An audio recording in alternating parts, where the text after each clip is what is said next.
नमस्कार। कभी सोचा है कि बस एक बटन दबाते ही बल्ब कैसे जल जाता है या फिर चार्जर लगाते ही आपका फोन कैसे जिंदा हो जाता है? ये सब ना बिजली के एक अदृश्य बहाव का कमाल है। आज हम इसी जादू के पीछे की साइंस को एक-एक करके बिल्कुल आसान भाषा में समझेंगे। तो शुरू करें? चलिए। जरा इस तस्वीर को देखिए। एक बैटरी है, कुछ तार हैं, एक स्विच है और एक बल्ब। अगर ये सब अलग-अलग पड़े हों तो बस कुछ बेजान चीजें हैं। लेकिन जब इन्हें सही तरीके से जोड़ दिया जाता है तो जादू होता है। तो आखिर इन तारों के अंदर ऐसा क्या दौड़ता है जो इस बल्ब को रोशन कर देता है? आइए मिलकर इसी राज का पता लगाते हैं। तो आज हम क्या-क्या देखने वाले हैं? सबसे पहले हम खुद एक सर्किट बनाना सीखेंगे। फिर तारों के अंदर के उस अदृश्य बहाव को नापना सीखेंगे। उसके बाद हम बिजली की दुनिया के एक बहुत ही जरूरी नियम की खोज करेंगे और आखिर में देखेंगे कि सारे ज्ञान का असल जिंदगी में क्या इस्तेमाल है। तो चलिए सबसे पहले नींव रखते हैं, बिल्कुल शुरुआत से शुरू करते हैं और बिजली का एक पूरा रोड मैप, एक ब्लूप्रिंट बनाते हैं। तो सबसे पहला सवाल, ये इलेक्ट्रिक सर्किट आखिर है क्या? इसको ना आप एक रेस ट्रैक की तरह समझिए। जैसे रेसिंग कार को दौड़ने के लिए एक पूरा बिना टूटा हुआ रास्ता चाहिए, ठीक वैसे ही बिजली को बहने के लिए भी एक लगातार और बंद रास्ता चाहिए। अगर उस रेस ट्रैक में जरा सा भी गड्ढा आ जाए तो रेस रुक जाती है ना? बस वैसे ही अगर हमारे इस रास्ते में जरा सा भी गैप आ गया तो बिजली का बहना भी तुरंत रुक जाएगा। अब किसी भी कहानी में हीरो तो होते ही हैं, है ना? तो ये है हमारी बिजली की कहानी के मेन कैरेक्टर्स। सबसे पहले है बैटरी। ये हमारी टीम का पावर हाउस है जो सबको एनर्जी देता है। फिर है स्विच। ये समझ लीजिए बॉस है जो तय करता है कि बिजली बहेगी या नहीं। बल्ब हमारा स्टार है जो बिजली को रोशनी में बदलता है। और आखिर में है हमारे दो जासूस, एमिटर और वोल्टमीटर, जो पर्दे के पीछे की सारी हलचल को नापते हैं। तो चलिए अब इन सभी किरदारों को साथ लाकर अपना सर्किट बनाते हैं। पहला कदम, पावर सोर्स यानी हमारी बैटरी जो इलेक्ट्रॉन्स को धक्का देगी।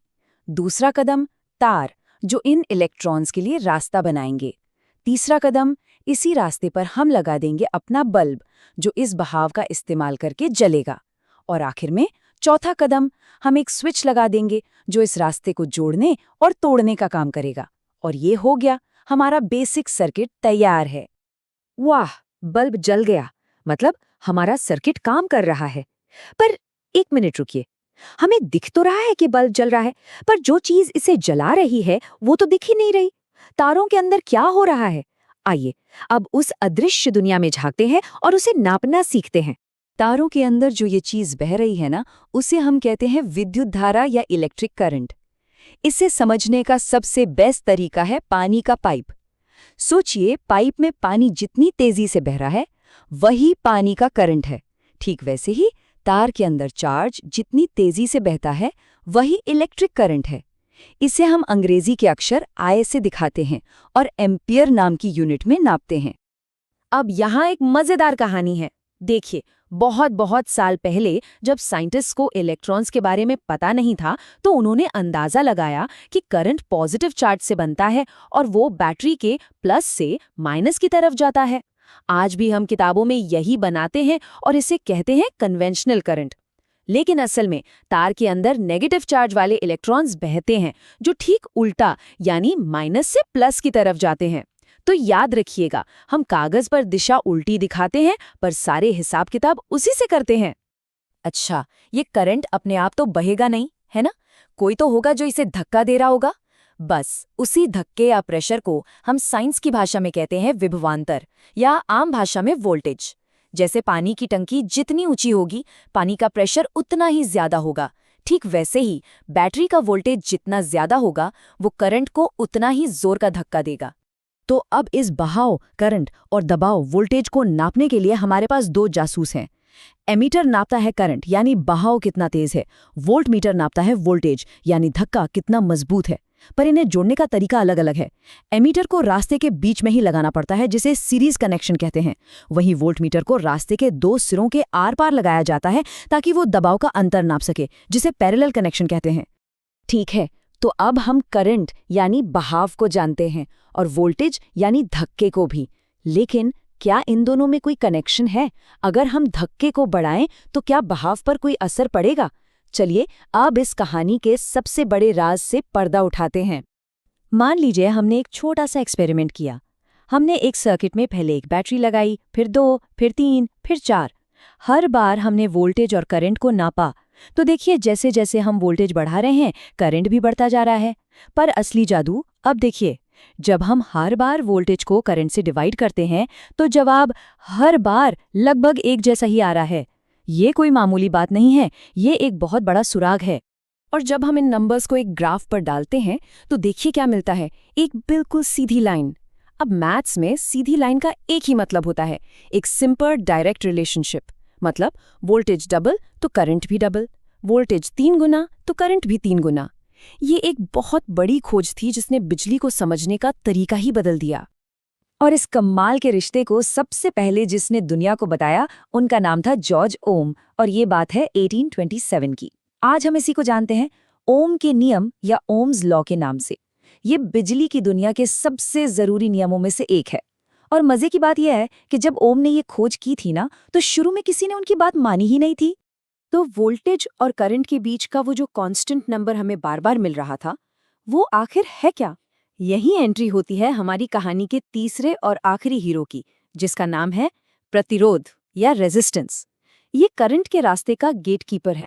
रेजिस्टेंस का सीधा साधा मतलब है रुकावट। ये किसी भी तार की वो प्रॉपर्टी है जो करंट के बहाव को रोकने की कोशिश करती है। ये वही नंबर है जो हम V को I से डिवाइड करने पर मिल रहा था। इसे हम R से दिखाते हैं। फिर से पानी वाले पाइप का उदाहरण लेते हैं। एक चौड़ा पाइप पानी को आराम से बहने देता है, मतलब उसकी रुकावट यानी प्रतिरोध कम है। वहीं एक पतला पाइप पानी को मुश्किल से बहने देता है, मतलब उसका प्रतिरोध ज्यादा है। तो लीजिए, अब पूरी तस्वीर साफ है। हमारे पास 3 मेन खिलाड़ी हैं। वोल्ट जो है बिजली का प्रेशर या धक्का, एम्पियर जो है बिजली के बहाव की स्पीड या रफ्तार, और ओम जो है उस बहाव के रास्ते की रुकावट या बाधा। बस इन तीनों का रिश्ता समझ लिया तो समझो इलेक्ट्रिक सर्किट समझ लिया। चलो, बहुत थ्योरी हो गई। अब देखते हैं कि इस ज्ञान को हम असल जिंदगी के सवालों को सुलझाने में कैसे इस्तेमाल कर सकते हैं। तो आपके लिए एक छोटा सा सवाल है। मान लीजिए एक बल्ब से 0.5 एम्पियर का करंट 10 मिनट के लिए बहता है, तो क्या हम ये पता लगा सकते हैं कि इन 10 मिनट में कुल कितना इलेक्ट्रिक चार्ज उस बल्ब के आर पार गया? हाँ बिल्कुल, ये बहुत आसान है। देखिए, हमारे पास करंट I है 0.5 एम्पियर्स और टाइम t है 10 मिनट। लेकिन यहाँ एक बात का ध्यान रखना है, हमें टाइम को हमेशा सेकंड्स में लेना होता है। तो 10 मिनट मतलब 600 सेकंड। अब बस अपने सबसे पहले फॉर्मूले में ये वैल्यू डाल देते हैं। चार्ज Q बराबर है current I Guna time t। और हमारा जवाब आ गया 300 कूलोम्ब। C का मतलब है कूलोम, जो चार्ज को नापने की यूनिट है। तो इसका मतलब ये हुआ कि उन 10 मिनट में 300 कूलोम चार्ज उस बल्ब से होकर गुजर गया। तो देखा आपने कैसे हमने एक अदृश्य चीज को भी कितनी आसानी से नाप लिया। क्या बात है! तो हमने बिजली की दुनिया का एक पूरा चक्कर लगा लिया है। अब जाने से पहले क्यों ना एक छोटा सा टेस्ट हो जाए, ये देखने के लिए कि सब कुछ ठीक से समझ आया या नहीं। तो मेरा आखिरी सवाल आपसे ये है, अगर अब कोई आपसे पूछे कि वोल्ट और एम्पियर में क्या फर्क है, तो क्या आप उसे धक्का और बहाव का उदाहरण देकर समझा सकते हैं? बस इस एक फर्क को याद रखना ही आज की सबसे बड़ी सीख है। उम्मीद है आपको मजा आया होगा। सीखते रहिए और अपने आसपास की दुनिया के बारे में सवाल पूछते रहिए।